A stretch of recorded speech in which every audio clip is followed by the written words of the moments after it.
किसान आंदोलन लगातार जारी है और शिंगू बॉर्डर पर किसान बैठे हुए हैं। किसान की मांग है, जब तक तीनों कानून वापस नहीं होंगे हम यहां से नहीं जाएंगे। और लगातार सरकार से बातचीत भी हो रही है।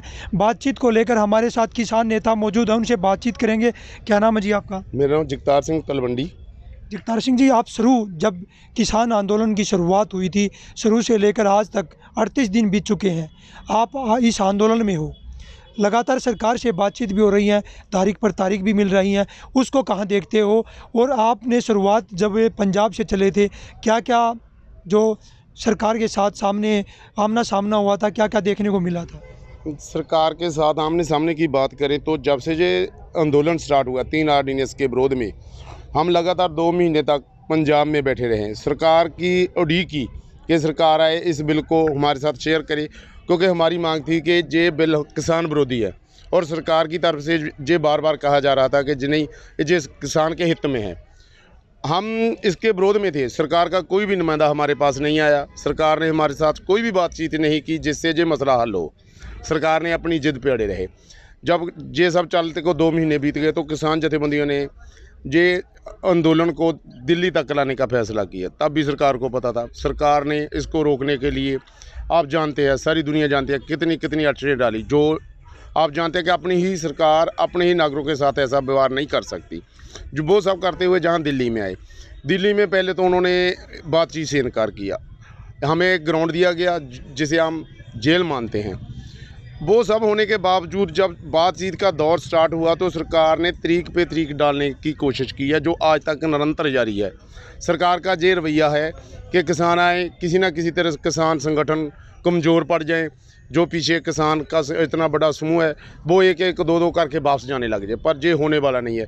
जितनी मर्जी तरीके दे ले, जितने मर्जी वो हथकंडे अपना ले, किसान संगठन आप पीछे हटने वाले नहीं। हम किसान अपनी मांगों पे अड़े नहीं हैं। हम अपना हक है और हक लिए बिना हम पंजाब नहीं जाएंगे। जैसे अब 4 तारीख को फिर बुला लिया मीटिंग, जो मर्जी हो जाए। हमें उम्मीद तो पर तो दुनिया ही टिकी हुई है। हम भी आशा करते हैं कि हमारे देश के जो नेता है, प्राइम मिनिस्टर है, उनको परमात्मा, जैसे नया साल स्टार्ट हुआ है, उनको भी बुद्धि दे।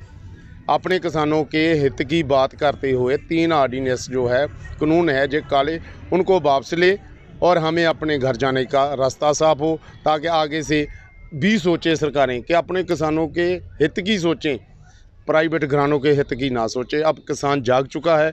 ऐसी बातों से ये अब देश चलने वाला नहीं है।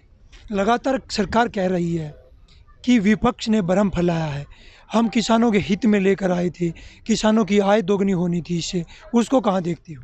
मैं उनको ये बताना चाहता हूँ कि अगर वो कहते हैं ये विपक्ष का है, ये हमारे विरोधी ऐसा कर रहे हैं, तो वो उनको आकर पूछे जहाँ कि ये जो किसान इतनी लंबी लंबी रोडों पे बैठे हैं, एक तरह से इतनी ठंड में सड़क पे रातें गुजारे, वोट इन्होंने भी उन्हीं सरकारों को डाला है। ये विपक्ष की बात नहीं है। जो सेंटर पे बैठी है वो किसने डाला वोट? हम सब ने डाला है वोट इनको। क्यों डाला? क्योंकि इन्होंने बड़े बड़े वादे किए हैं। बड़े बड़े वादे क्या थे? 15 लाख से लेकर 2 करोड़ नौकरी, डिजिटल बनाने चले से देश को। और ये डिजिटल देश देख लिया आपने कैसे रोड पे। ये सरासर गलत बात है कि हमें भ्रम फैलाया जाए हमारे में ना। हमें हमारा पता है, हमारा हक क्या है, हमारे खिलाफ क्या क्या। इसलिए ये जो बोल रहे हैं कि ये दूसरी पार्टियां इनको बिगाड़ रही हैं, ना, इनके सपोर्टर भी इस आंदोलन में हैं। इनके अपने जो अहदेदार है पार्टियों के, वो क्यों उनको छोड़ रहे हैं? क्या वो भी गुमराह किए गए हैं? कितने लोगों ने भाजपा को छोड़ दिया है?